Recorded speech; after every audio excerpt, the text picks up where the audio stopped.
Книгата е резултат на едно двегодишно истражување во врска со реалните можности и практики на остварување на правата на одбраната, на осомничените и нивните бранители во казно-правниот систем во Македонија. Ние и во реформите имавме една идеја што не водеше од тоа дека не бевме задоволни со имплементацијата, со примената на гаранциите кои што на хартија беа на ниво на европските стандарди врвни, а во практика имавме катастрофални резултати. Не знам колку е познато, например, податок како тоа дека многу мал процент, само 2-3% од осомничените во полиција добиваат адвокат. Податок дека на база на сиромаштија во Македонија за 3 години не е остварено ниеден случај на адвокат по врз основа на сиромаштија, а имате ситуација на 1/3 од население службено сиромашно според податоците на Заводот за статистика, покажуваше за голем расчекор меѓу практиката и нормите. Од друга страна и со реформите повеќе внимание во нивната имплементација се посветуваше на тоа дали обвинителството и полицијата ќе се снајдат во новиот систем. Никој не ја стави во фокус одбраната, адвокатурата и правната помош за сиромашните.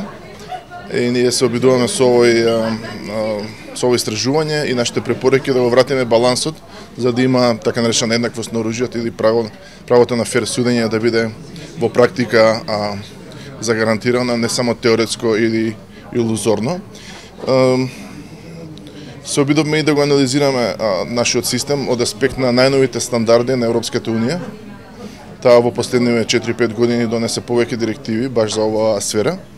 Тие не беа ниту земени предвид кога се носеше новото казново законодавство од 2010 година, така што врз основа на проучувањето на странското право и практика и сите материјали врзани со овие европски директиви, ние препорачуваме да се завршат натамошни унапредувања на нашиот систем и практика, да бидат тие во согласно со најдобрите европски стандарди и практики. Кои се други некои податоци до кои што дојдовте во врска со праксата, нели, тој расчекор помеѓу праксата и законите?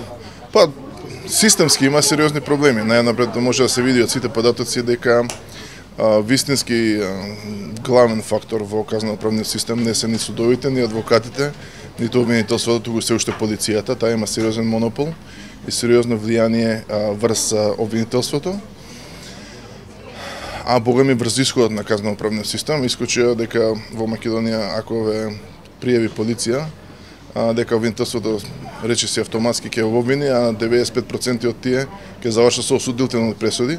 Така што се поразителни резултатите, тоа покажува и дека улогата на судот и на другите системи не функционира, така што се покажуваат дека има слабости не само во кривичните постапки, туку и во системот во целина, бидејќи судството и другите органи кои би требало да бидат контролор на извршните органи со посебни властувања особено, дека се дисфункционални, не ја пружат гаранцијата што од нив ја очекува уставот и меѓународните стандарди што сме ги прифатили.